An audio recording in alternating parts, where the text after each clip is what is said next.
The morning sun filtered through the tall windows of the Atlanta Municipal Court, casting long shadows across the worn wooden benches. Sarah Bennett sat quietly in the back row, her navy blue blazer and cream blouse standing in sharp contrast to the casual attire of most others waiting their turn. The clock on the wall showed 9:15 a.m., and the courtroom buzzed with the usual morning activities. At 42 years old, Sarah carried herself with a quiet confidence that came from years of experience in both courtrooms and boardrooms. Her dark hair was neatly pulled back in a professional bun, and her brown eyes carefully observed everything happening around her. Today, however, she wasn't here as a lawyer. She was here as just another citizen with a traffic ticket. The room smelled of old wood and cleaning supplies, mixed with the coffee several police officers carried as they moved in and out through the side door. Every few minutes, the main door would creak open, letting in another nervous-looking person clutching their traffic citation. The wooden benches were hard and uncomfortable, but Sarah sat straight, occasionally checking her phone to make sure she hadn't missed any important messages about her upcoming press conference later that day. Judge William Harrison's entrance brought everyone to their feet. At 65, he was a tall, thin man with gray hair and wire-rimmed glasses that sat low on his nose. He had been handling traffic court cases for over 20 years, and his reputation for being strict and unsympathetic was well known throughout Atlanta. He moved with the tired routine of someone who had done this thousands of times before. "Sit down," he said in a bored voice, not even looking up as he settled into his chair and began shuffling through the morning's cases.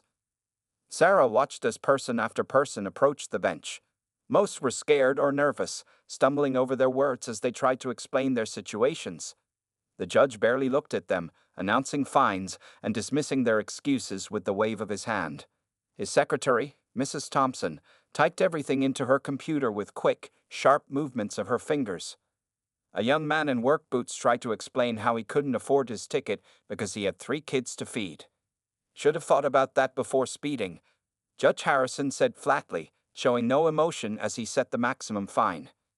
Sarah made mental notes of everything she saw. As a civil rights attorney, she had spent years fighting against unfair treatment in the justice system. But today, she was here for a simple speeding ticket, one she knew was wrong. She had carefully prepared her evidence. Photographs of the school's calendar showing it was closed for teacher training, emails from the school principal confirming the date, and even weather reports from that day. When the clerk called Sarah Bennett, she stood up smoothly, straightened her blazer, and walked to the podium.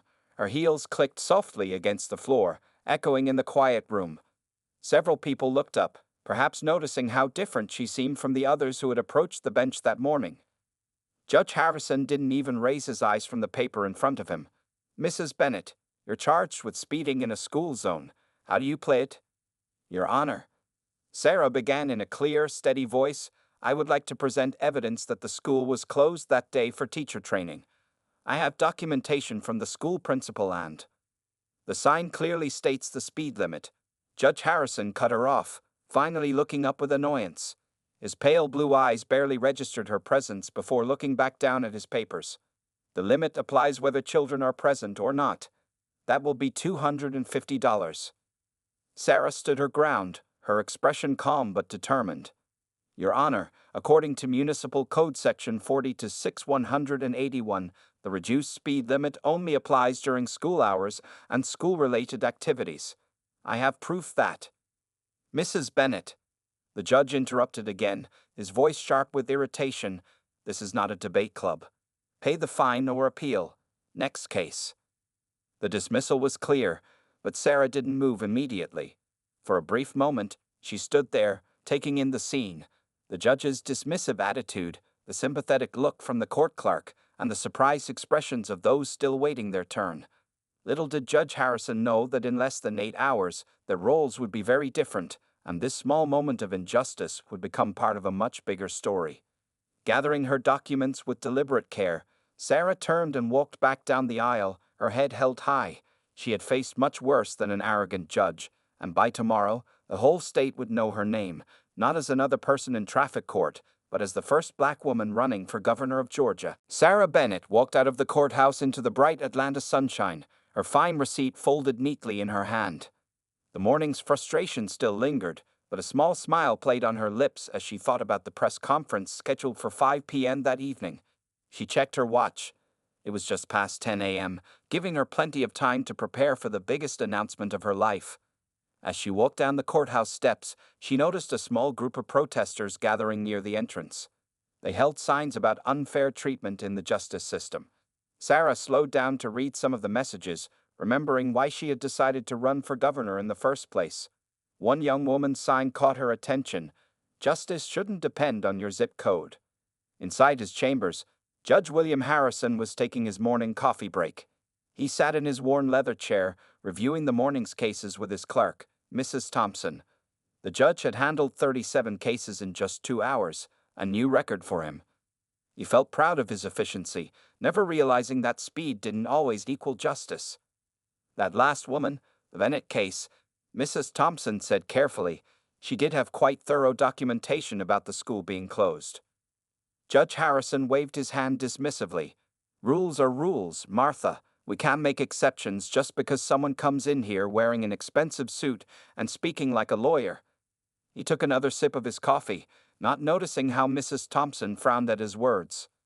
Meanwhile, Sarah had reached her office at the Bennett and Associates law firm, where her campaign team was waiting. The office was buzzing with energy as staff members rushed around, preparing press releases and finalizing speech details. Campaign posters were stacked in corners, still wrapped in plastic, waiting to be unveiled later that day. "How did traffic court go?" asked Michael, her campaign manager, looking up from his laptop. Sarah placed her purse on her desk and shared the morning's events. "Well, I just got a first-hand reminder of why our justice system needs reform," she said, pulling out the traffic ticket and fine receipt. "Judge Harrison didn't even look at my evidence. Didn't even give me a chance to properly speak." Lisa, her social media coordinator, perked up. "Judge Harrison? The same one who made headlines last month for giving maximum fines to all those protesters?" "The very same," Sarah replied, sitting down at her desk. She opened her laptop and began reviewing her announcement speech one last time. The morning's experience had given her new material to work with. Back at the courthouse, Judge Harrison was preparing for his afternoon session. He flipped through his calendar and noticed he was invited to that evening's political fundraiser at the City Hall. Several judicial colleagues had mentioned some big announcement was planned, but he hadn't paid much attention to the details. Politics wasn't really his concern. He preferred the simple black and white nature of traffic violations. As the afternoon wore on, Sarah's office became increasingly busy. Her phone kept ringing with calls from supporters and media outlets who had caught wind of her upcoming announcement. Her staff had prepared her favorite navy blue suit for the evening, and her speech cards were printed on crisp paper. "The TV crews are confirmed," Michael reported, sticking his head into her office.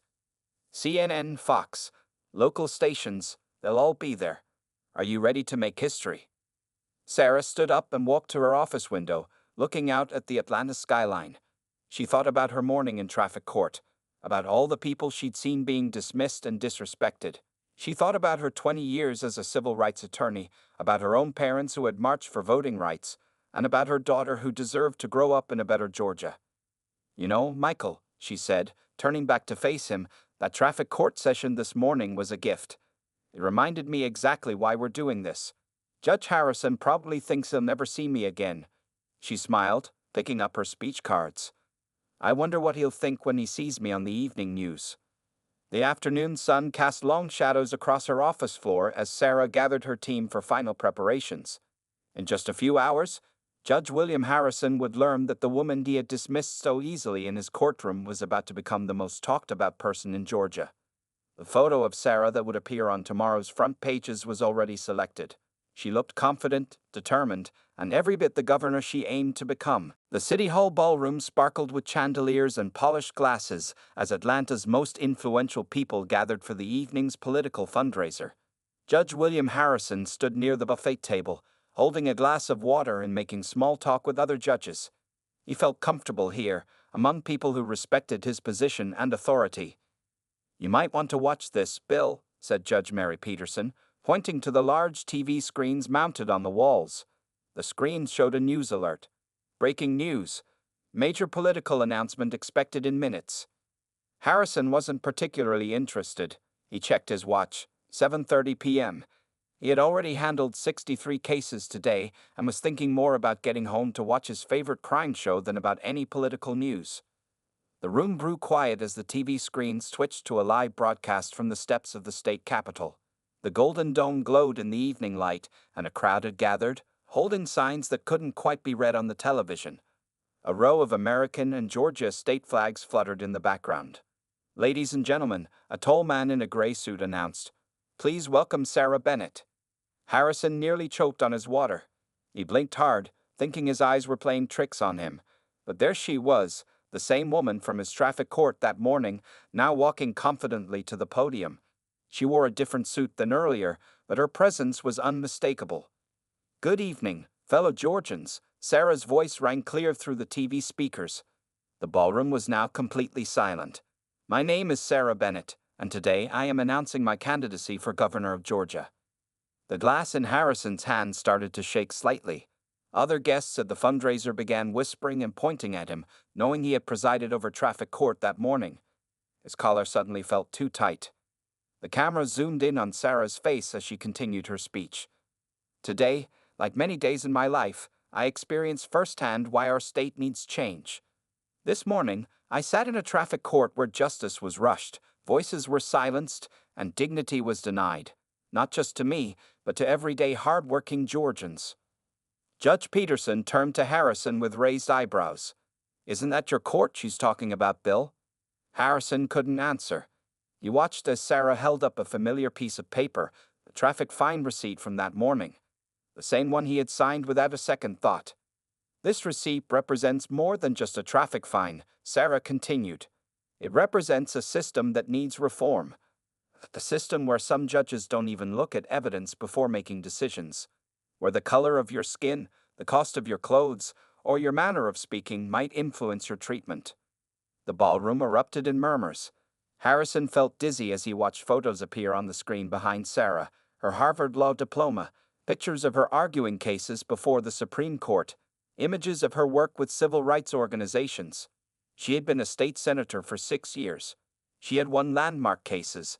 She had even received the State Bar Association's Lifetime Achievement Award last year. And he hadn't bothered to look up from his papers long enough to see any of that. "Your Honor," a reporter suddenly appeared beside him, microphone in hand. "Do you have any comment about Ms. Bennett's announcement? About what happened in your courtroom this morning?" Harrison backed away, almost bumping into the buffet table. More reporters were approaching now, their cameras flashing. He could hear Sarah's voice continuing from the TV screens. "We need leaders who listen, leaders who look people in the eye, leaders who believe that every Georgian deserves respect and fair treatment, whether they're in a courtroom, a classroom, or a boardroom." The judge felt the room spinning slightly. His phone started buzzing with messages from colleagues and family members who were watching the news. In just 12 hours, he had gone from being a respected judge to becoming an example of everything wrong with the system. As he rushed toward the exit, trying to escape the cameras and questions, he heard Sarah's final words echo through the ballroom. "Together, we can build a Georgia where justice isn't just a word on a courthouse wall, but a reality for every citizen, every day, in every courtroom." Outside, the evening air felt cool on his face, but Judge Harrison's world had already turned hot with embarrassment and realization. Tomorrow's newspapers would tell this story, and his name would be forever linked to the launch of Sarah Bennett's historic campaign for governor. Judge William Harrison sat alone in his dark living room, the clock on the wall showing 11:30 p.m. The TV was still on, but he had muted it long ago. Every news channel kept showing clips of Sarah Bennett's announcement, mixed with footage from his courthouse's security cameras showing how he had treated her that morning. His phone had finally stopped ringing. 37 missed calls. Over 50 text messages. Even his own daughter had sent him a message that made his heart heavy. "Dad, we need to talk about what happened today."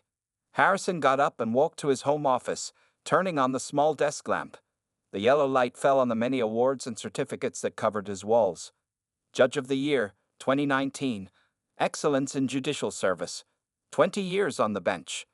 These titles suddenly felt hollow. He opened his laptop and, for the first time in his career, began researching the people who had appeared in his court that day. What he found made him sink deeper into his chair. The young man in work boots, whom he had fined heavily, a single father working 3 jobs to support his kids after his wife died of cancer. Harrison remembered dismissing his plea about not being able to afford the fine. The elderly woman who was late to court. She had taken 3 buses to get there because her car was broken. He had added an extra fine for her tardiness without asking why she was late. And then there was Sarah Bennett. His hands shook slightly as he read her biography online. Harvard Law School, graduated top of her class. Worked on 5 major civil rights cases before the Supreme Court. Started a free legal clinic for poor families. State senator who had written bills about judicial reform. First black woman to serve as president of the State Bar Association. Oh God, he whispered to himself, remembering how he hadn't even looked at her face. The security camera footage from his courtroom played again on the news. Harrison watched himself, really watched himself, for the first time. He saw how he barely looked up at anyone, how he cut people off mid-sentence, how his tone stayed cold and dismissive all morning. His wife Susan came into the office, carrying 2 cups of tea. She had been quiet all evening, which was unlike her. Setting 1 cup on his desk, she sat in the chair across from him. "Will," she said softly, using his first name like she always did in serious moments, "do you remember why you became a judge?" Harrison stared into his tea. Of course he remembered. 30 years ago, he had stood before a judge as a young lawyer, watching how that judge listened carefully to every person, treating each case as if it was the most important one of the day. That judge had inspired him to leave his law practice and pursue a position on the bench. "When did I become this person?" he asked, more to himself than to his wife. "When did I stop seeing the people in front of me?" Susan reached across the desk and touched his hand. "It didn't happen all at once," she said. "It happened so slowly you didn't notice. Like a tree growing. You don't see it getting bigger day by day." Harrison opened his court schedule for the next day. 28 cases, 28 people, 28 stories he would have normally rushed through without a second thought. He picked up his phone and called his clerk, Mrs. Thompson, even though it was almost midnight. "Martha, I'm sorry to call so late," he said when she answered. "Could you do something for me tomorrow? Could you pull the full background files for every case? And could you space the schedule out? Give each person 15 minutes instead of 5? There was a pause on the other end. "Of course, Your Honor," Mrs. Thompson replied, and he could hear the smile in her voice. "I've been waiting 15 years for you to ask that." After hanging up, Harrison walked to his bedroom window. The Atlanta skyline glittered in the distance. Somewhere out there, Sarah Bennett was probably still awake too, planning her campaign, getting ready to change Georgia. And without meaning to, she had already changed at least one person, a 65-year-old judge who had forgotten what justice really meant. Tomorrow would be different, he promised himself. Tomorrow, he would look each person in the eye. Tomorrow, he would listen. Tomorrow, he would remember why he became a judge in the first place. 3 months had passed since Sarah Bennett's dramatic announcement. The Georgia summer heat beat down on the crowd gathered outside a small community center in Savannah. Sarah stood on a makeshift stage, her voice strong despite having already given 4 speeches that day. "When I walked into that courtroom that morning," she told the crowd, wiping sweat from her forehead, "I wasn't a state senator. I wasn't a Harvard graduate. I was just another face the system didn't want to see." The crowd nodded, many of them holding signs with her campaign slogan, "Justice for all Georgians." In the back of the crowd, a local reporter named Tom Chen watched people's reactions. He had been following Sarah's campaign for weeks now, amazed at how she connected with both rural and city voters. His notebook was filled with stories of people driving hours just to hear her speak. A young mother raised her hand during the question period. "Miss Bennett, my son got a ticket last month." The judge wouldn't even look at him. "How will you change things like this?" Sarah smiled, remembering her own experience. "Change starts with awareness," she replied. "Since that day in Judge Harrison's court, over 50 judges across Georgia have signed up for our new training program. And you know what? Judge Harrison himself was the first to sign up." The crowd buzzed with surprise.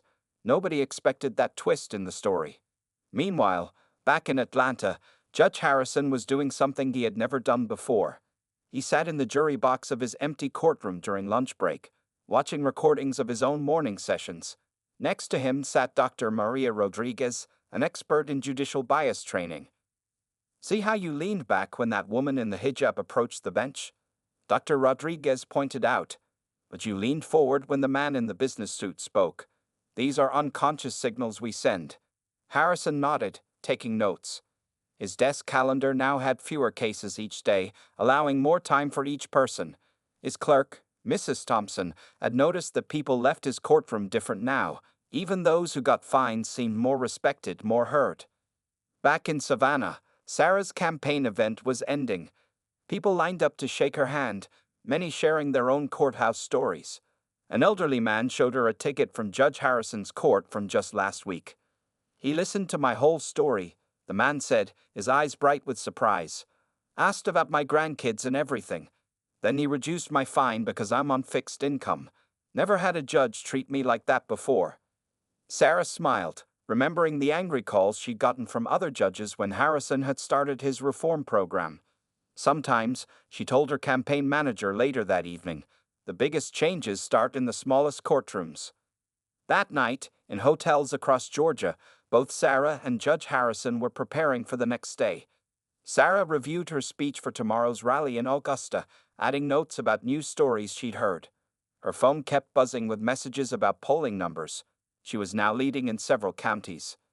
In his hotel room in Atlanta, Judge Harrison reviewed files for tomorrow's cases. Each file now included not just the violation, but notes about the person's circumstances. His new policy required his clerk to gather background information when possible, not to change his decisions, but to help him understand the lives behind the tickets. A breaking news alert flashed on both their phones at the same time. Georgia Judicial Council announces new bias training requirement for all state judges. Bennett case cited as catalyst for change. Sarah read the news in her hotel room and thought about that morning in traffic court. She hadn't planned for any of this to happen this way. She had just wanted to fight an unfair ticket, but sometimes life's biggest moments come from its smallest injustices. In his own room, Judge Harrison read the same news alert. He thought about how one morning, one case, and one mistake had led to the biggest change in his 30-year career. He picked up his phone and did something he'd been wanting to do for months. He typed out a message to Sarah Bennett. "Thank you for helping me become a better judge. Georgia will be lucky to have you as governor." Sarah received the message just as she was getting ready for bed. She smiled, thinking about how sometimes the best changes don't come from fighting against people, but from helping them find their better selves. The main conference room at the Atlanta Judicial Center was packed with reporters and cameras. It was 10 a.m. on a Tuesday morning, exactly 5 months after the traffic court incident that had changed everything. Judge William Harrison stood behind the podium, adjusting his tie nervously. He had never called a press conference before in his life. His wife Susan sat in the front row, giving him an encouraging smile. Next to her sat Mrs. Thompson, his clerk, holding a thick folder of court statistics from the past 5 months. The room buzzed with whispered conversations and the clicking of cameras. "Good morning," Harrison began, his voice slightly shaky. "5 months ago, I made a mistake that opened my eyes.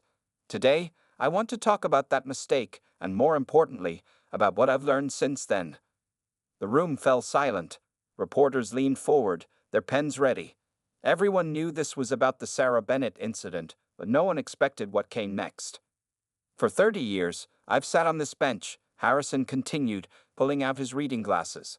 "I've handled over 100,000 cases, and I've been wrong more times than I can count." He paused, looking directly at the cameras. "Not wrong about the law, but wrong about something more important, the way I treated the people in my courtroom." In another part of Atlanta, Sarah Bennett sat in her campaign office, watching the press conference live on TV.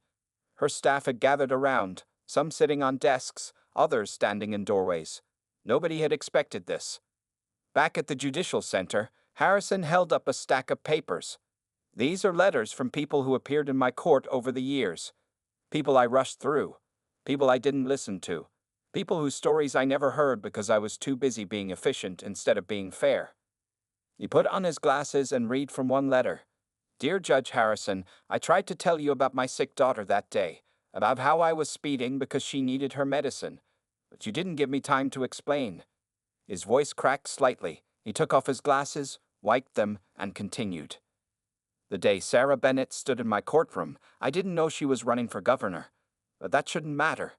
Every person who stands before a judge deserves the same respect, the same attention, whether they're a future governor or a grocery store clerk. The cameras clicked rapidly as Harrison pulled out more papers, his own court records from the past 5 months. Since that day, we've made changes. Every person now gets 15 minutes, not 5. We ask about circumstances before setting fines. We started a payment plan program for those who can't pay all at once. And most importantly, he looked directly at the main camera. I've learned to look people in the eye when they speak to me.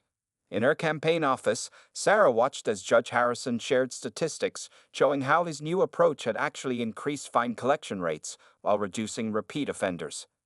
People were more likely to pay their fines when they felt heard and respected. But standing here today isn't just about sharing changes, Harrison said, his voice growing stronger. It's about saying 3 words that judges rarely say: I am sorry. The room fell completely silent. I'm sorry to every person I rushed through my court. I'm sorry to every person I didn't listen to. And yes, I'm sorry to Sarah Bennett, not because she's running for governor, but because she deserved better. Everyone deserved better. He then announced something unexpected. Today, I'm launching a free training program for judges across Georgia. We're calling it Justice Sees, because justice isn't just about following laws, it's about seeing the people those laws affect. In her office, Sarah stood up and walked to the window, looking out at the Atlanta skyline. This wasn't just about her anymore. It wasn't even about Judge Harrison. It was about something bigger, about how one small moment of injustice, handled the right way, could lead to real change. As Harrison finished his speech, he did something no one expected. He stepped away from the podium, walked to the judge's bench in the corner of the room, and sat down. Now, he said, looking at the crowd, I'd like to hear your stories. And this time, I promised to listen. The reporters looked at each other, surprised. Then one raised her hand and began to speak. Judge Harrison leaned forward, made eye contact, and did what he should have been doing all along. He listened. The autumn leaves were falling in Atlanta as Sarah Bennett walked up the courthouse steps, this time not as a person with a traffic ticket, but as the leading candidate for governor of Georgia. 7 months had passed since that first morning in traffic court. She was here today to see something remarkable. Inside courtroom 4B, Judge William Harrison's courtroom looked very different now. Gone was the rushed atmosphere. Gone were the long lines of frustrated people. Instead, comfortable chairs had replaced the old wooden benches. A digital screen showed each person's waiting time. Most surprisingly, there was a small play area in the corner for children whose parents had court appointments. Sarah sat quietly in the back row, watching as Judge Harrison handled each case. A young woman approached the bench, looking nervous.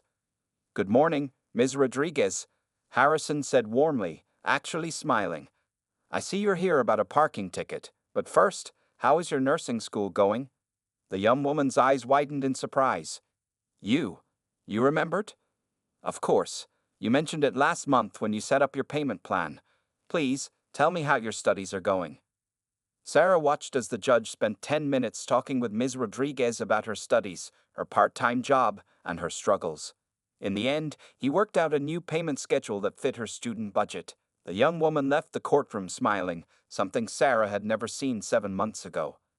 During the lunch break, other judges from across Georgia had gathered in the courthouse's main conference room.